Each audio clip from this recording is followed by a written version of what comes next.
With 100% of the votes almost counted from South Africa's latest national and provincial elections, it looks like the ANC will come in at just over 40% and the Democratic Alliance at between 21 and 22%, probably 21%.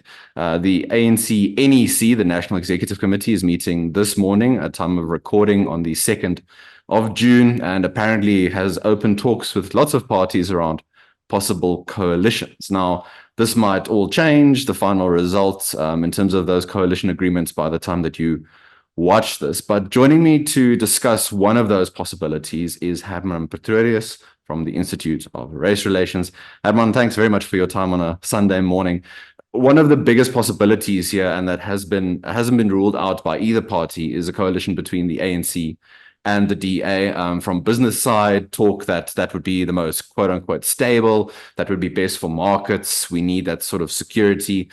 Thrown into the whole mix, you have the MK party on the evening of the 1st of June. The party held a press event, talked about their concerns around how the election was run, the results, I think trying to really sow an environment of confusion and angst. And within that environment, you have the possibility that the ANC and DA might make decisions based on fear or, again, wanting to establish some sort of semblance of stability, but that might not be the best thing for either of them or for the country in the long run. There are a few aspects to unpack here, but firstly, just to start off with, and this might be semantics, what would be the difference between an ANC-DA coalition or some sort of confidence and supply agreement between the ANC and the DA? Aren't those just the same thing?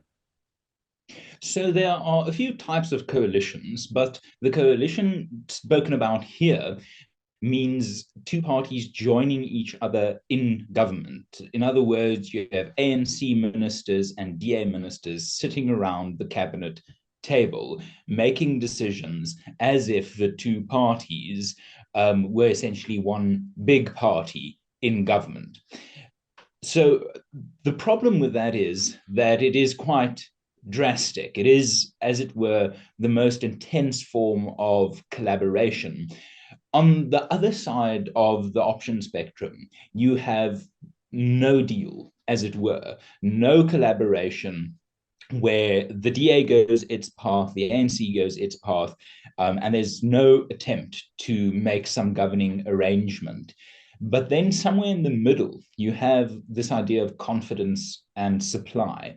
Now, confidence and supply is essentially what it says on the tin, is whenever there's a vote of confidence in the government, the party signed up to the arrangement will supply that confidence. So that is on big votes like the election of the president, and on budgets, and on, key decisions like that. And in the South African context, we've seen a confidence and supply motions, especially in the 2016 to 2021 local government term, where that was the arrangement that the EFF had with the DA in places like Johannesburg, where the EFF didn't join the DA to sit on the governing side of the council body, but did undertake not to remove the DA from government by voting against and thereby creating majority to remove that confidence and that supply of that confidence. Now, Herman, in this specific setup, so assuming that the federal body committee of the DA has been talking and sitting down discussing this, not just in the last 2 days, but for a longer period of time, assuming also from the ANC NEC side, I'm sure that the result is not nearly as they didn't expect a result as has now been manifested. But these discussions might have been happening on the periphery in any case leading up to this. So from both sides, what do you see, to play devil's advocate a bit here? So you've got business pressuring you, you're in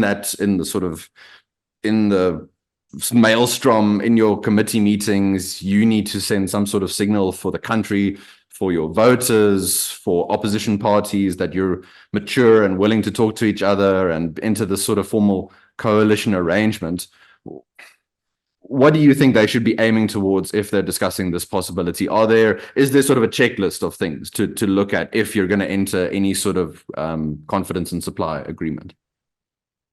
Yes, I would say so. And before I get to that, those criteria that I think need to be in place, it's very important to acknowledge that what you're saying is factually quite accurate. We are hearing that business and some commentators are pressuring the DA, especially DA leader Steenhuisen, into committing to full coalition. And there seems to be something of a divide at the top of the party and some scope for debate, which I think is promising and healthy, and probably a sign of a party that is in an institutionally stable state. This isn't the DA of Musi Maimane after the 2019 elections, when it was just a party, as it were, deer in headlights, paralyzed in panic.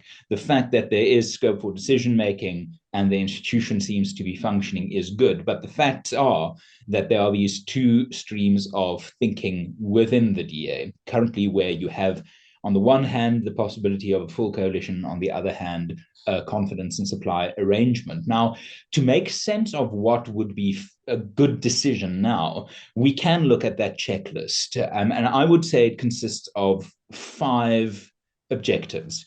Currently, any deal done, whether it's an ANC-DA deal, whether it's an ANC going at it alone, whether it's ANC-MK, a good outcome for South Africa would be an outcome that satisfies the following 5 criteria: stability of government to ensure that the world hasn't ended, narrative to be false and overblown, essentially to calm the nerves of diplomats, of markets, and of South Africans. So number 2 then becomes predictability and clarity of politics. The solution going forward, I think, it is vital for that solution to fit into the frame of understanding of South Africans.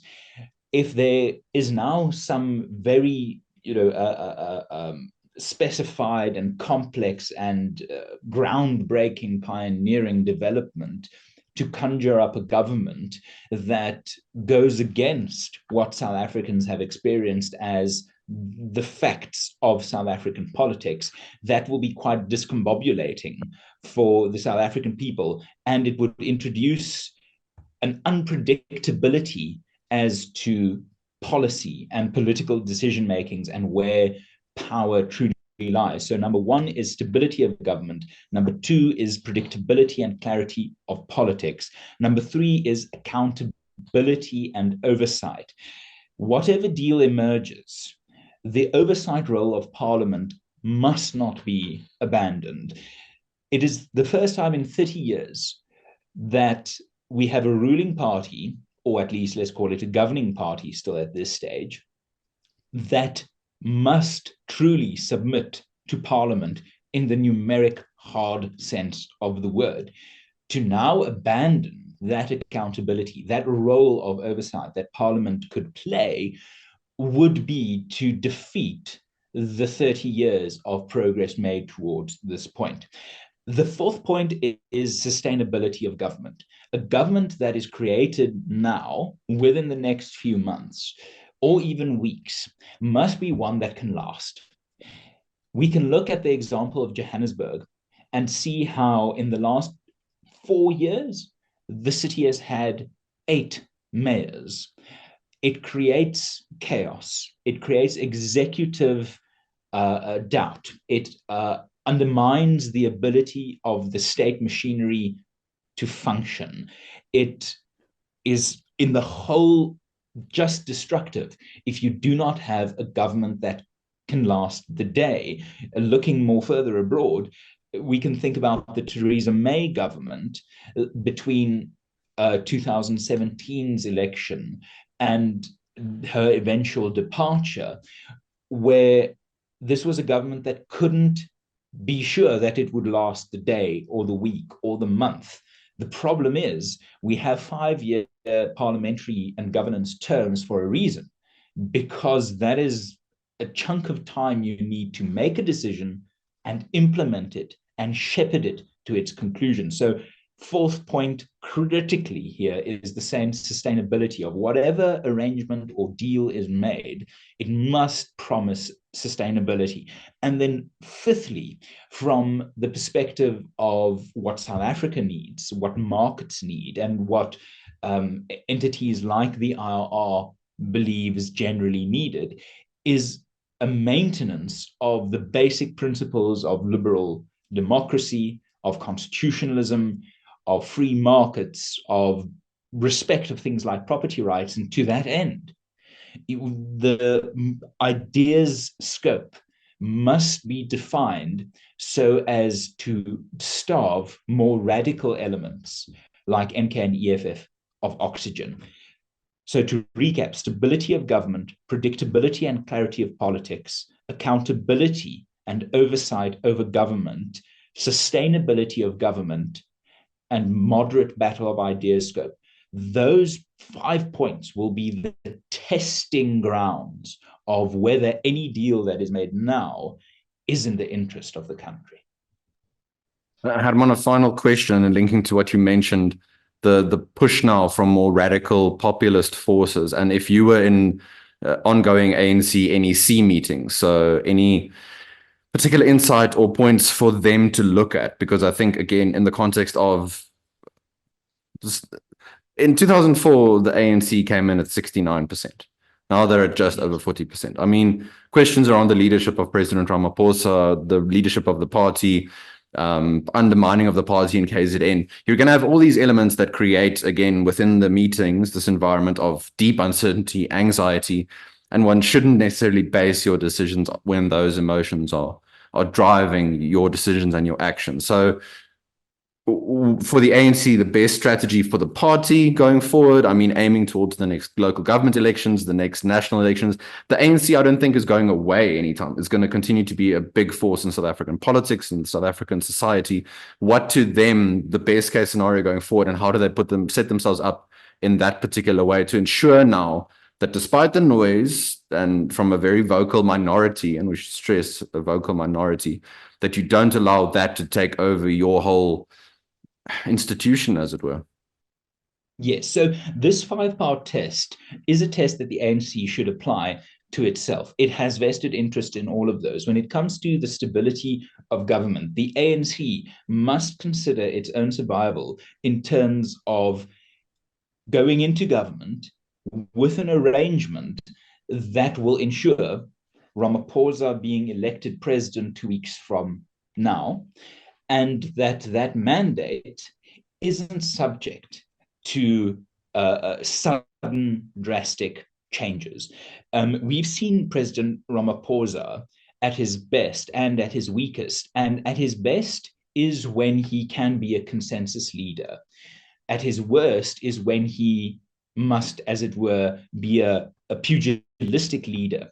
Ramaphosa is not a good cage fighter in politics, in parliament, on the stump. He is weak in that sense. So for the ANC to preserve its strongest political asset, which is still President Ramaphosa, they must find a way to ensure that sort of stability that will allow Ramaphosa to play to his strengths.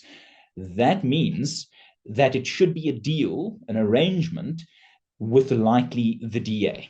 Now, the problem with MK is that it can lead the EFF into a 20% block in parliament, a significant block, a powerful block, but still 20%. And the question is, what sort of leverage will that 20% receive to destabilize the government? And the best way to see that is that stability factor will be most efficiently served if the MK and EFF parties, that 20%, remain backbenchers, that they do not occupy the front bench of the government and they do not occupy the front bench of the opposition. So that's the first indication that leads me to the point of coming to the strong conclusion that the ANC and the DA cannot be in a coalition together. It will, for both parties, undermine the stability factor. because you will immediately be ceding half of parliamentary power, the oppositional half in the perceptional sense, to the most radical, most extreme parties in parliament. So for stability, Ramaphosa needs to be installed for the ANC, and for stability, the DA needs to be seen as a constructive role player. On the predictability and clarity of politics, also for the ANC and the DA, again, confidence and supply is superior to a coalition because it will allow the ANC to continue in government. It will allow a humbled ANC, but an ANC as we have had for the last 30 years, to continue its role in government. It is familiar territory that the people of South Africa understand what an ANC government is. The ANC understands what an ANC government is. So to keep that element of predictability and clarity is key. We can then look at what predictability and clarity means for the DA side. South Africans know the DA as the leading opposition party. They know what the DA is like in that role. The DA understands what it is like in that role. A coalition between the ANC and the DA would fundamentally alter the predictability and clarity of our politics. It will immediately inject an alien influence that the voters of South Africa at a time of tumult and economic pressure must adapt to a radical new change. The Government of National Unity of 1994 suited the times and built on the agreement of the interim constitution. It was baked into the system.